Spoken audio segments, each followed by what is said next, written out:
Creating gorgeous music doesn't always have to involve a lot of complicated seventh chords from jazz harmony, extensions, etc. Some of the most gorgeous music ever written has been classical music, which is comprised of a lot of just triads and triads over different bass notes as well. So in this particular lesson, I'm going to be teaching you 3 gospel/church variations to move up and down the diatonic scale in any key and create gorgeous movements. Now you can use these for playing or you can use these for writing as well. And I'm actually going to go deeper into this series, but next week is going to be our 300th podcast episode. We're going to be doing a live event, a live Q&A with myself and my staff where we're going to answer questions. You're going to be the ones asking them. And we will be live on Zoom on May 16th at 10 a.m. Pacific, 1 p.m. Eastern.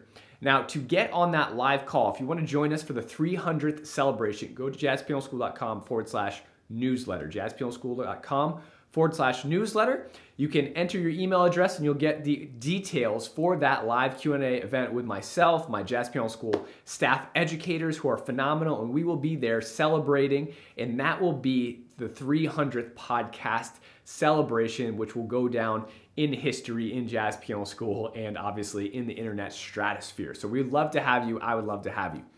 Besides that, enjoy this. This is going to be a continued series on different types of harmonic movements and some amazing movie score writing that composers are using from what I'm about to teach you here, that I'm going to teach you a little bit later in some upcoming podcast episodes. So you'll definitely want to start with this education here in this video today. Okay? My name is Brendan Lowe, creator and founder of Jazz Piano School. Go to jazzpianoschool.com to check out all of the other free, amazing information we have. With that being said, let's dive right in.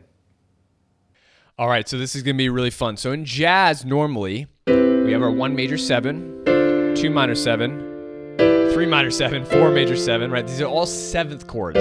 Dominant 7, 6 minor 7, minor 7 flat 5, 1.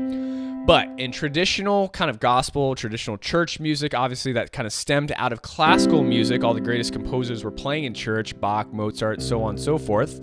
You get more movements like this that consisted of triads over different types of bass notes, so like slash chords. So the first chordal scale I'm going to give you is this, okay? It's going to revolve around the 1 major triad. Now we're going to think of our 4 major triad, meaning our F major triad, our 4 major triad over our 2. So it creates a D minor 7, I know. Okay, this is a D minor 7, but that's not how I want you to think about it, because we're only thinking in terms of triads over bass notes right now, because this is more or less how you're going to start to create these sounds. Little grace note creates a very nice kind of church sound like that. Okay, this is going to be 1 over 3. Back to our 4 now. This is why we're thinking in terms of triads. 4, 1 over 5, which actually does create a sus chord, but this is going to be 1 over 5. 4 over 6 now. So do you understand why I'm thinking in terms of F major triad? Because we're using the F major triad over the 2, the 4, and the 6. Finally, we use our 5 triad over the 7, and then the 1. Okay, I'll do that one more time. 1, 4 over 2, 1 over 3, 4, 1 over 5. I'm using any inversions I want to in my right hand.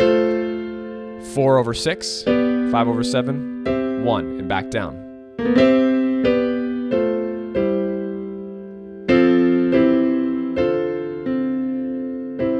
How gorgeous is that, right? So what you can do with this kind of systematic diatonic process that moves up and down the key of C is play around with it. Experiment. Just like hop and jump back and forth. It'll take a little time to get used to, but maybe you start here. That's a gorgeous progression right there. And I'm just picking random chords, right? Just pick any random chords and start to mess around. So...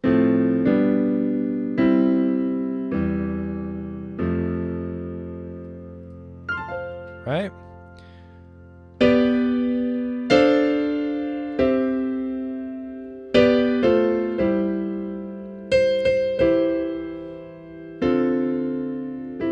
And you can go back and forth, play around with it. Now I use these in jazz a lot. Like sometimes when a major 7 is just sitting there, I might go.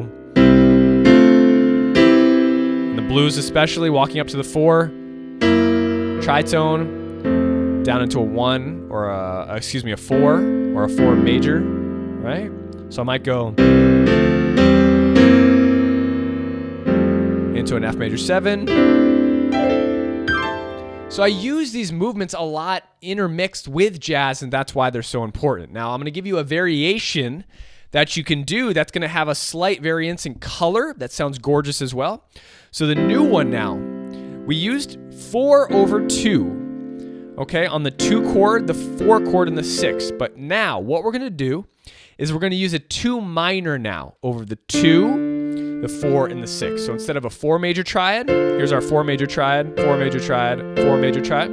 We're going to use a 2 minor triad, 2 minor triad, 2 minor triad, 2 minor triad, right? So you'll see here, the 2 minor triad is just being put over different bass notes in the chord. So this is root position over the 3rd and over the 5th. Now check it out. I'm going to use the same motion going up and down, but I'm going to use the 2 minor triad instead of our 4 major triad. 2 minor triad, 1/3, 2 minor triad now, right? 1/5, 2 minor triad, 5/7, 1. So this is a variation scale. It produces different colors, different tones, a different feeling. Right? This is way different than this, believe it or not. I know it's one note, but it's such a difference in color and texture. Just that one note. And again, you can resolve it if you want. Right? You can go, kind of wants to resolve there a little bit to that 4 major triad, so you can switch back and forth. It's an alternate version. Let's not switch it though, let's just keep it for now. Again, 2 minor triad, 1. Right? So how cool is that? So you can use both of these however you want. You can mix them and match them. I might go 2 minor. I might use my 2 minor here. Then maybe I'll go again 2 minor, actual 4, 4/2, 4/1 is our classic. It's kind of sus progression or church progression, right? 4 minor is going to give you a darker sound that's gorgeous as well. Really gorgeous. I'm not going to get into that just yet, but again, 2 minor.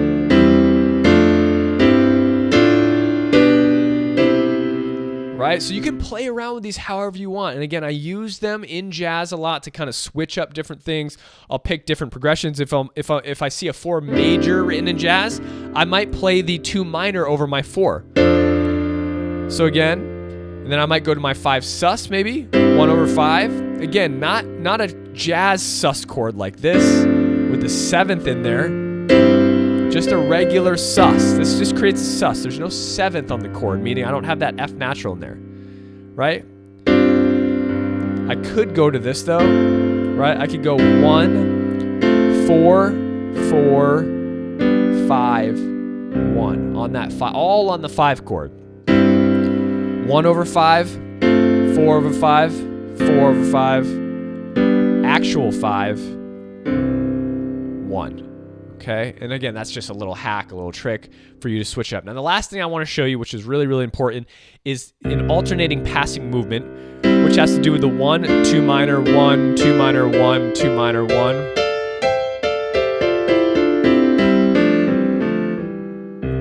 So anytime you have a 1 chord,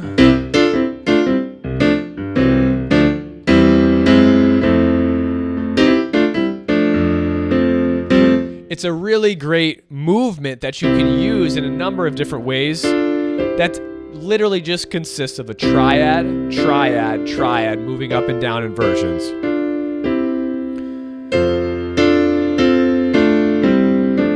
Now over the 4 chord, what I was still doing was the same movement, which sounds really great as well.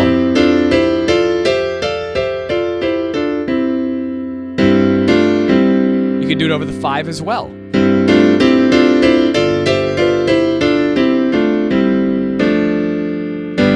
And eventually you'll want to resolve to that 5. But this movement can be used in a lot of different ways, right? You can use it over the 6. You can use it over the 4. Oh, sorry. And then again, obviously over the 5.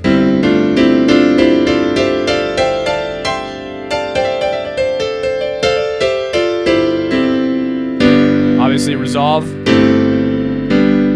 And then again over the 1. So there's a lot more that goes into this. This is a lot of the basics though, but when you start to use these 3 kind of movements that I've taught you, you can get such gorgeous fills, movements that come out of more of a church tradition, that classical sound, the gospel sound, obviously, that's used by a lot of gospel players. But you can use it however you want, in jazz, in the tunes, maybe to write music too, some gorgeous music you can write with some harmonies. It's an amazing tool to use in so many different ways. Hope you guys enjoyed that. I'll talk to you soon. All right, well, I hope you guys enjoyed that episode. Don't forget to go to jazzpianoschool.com to check out all of our free, amazing education, all of the free podcasts, blogs. We do have a membership if you're looking to take a next step forward with us, get access to over 1,000 different jazz piano videos, playbooks, mini courses, a main course curriculum, success path, and so much more. If you have any questions, feel free to email us at support@jazzpianoschool.com. I hope you have a wonderful day, and as always, happy practicing.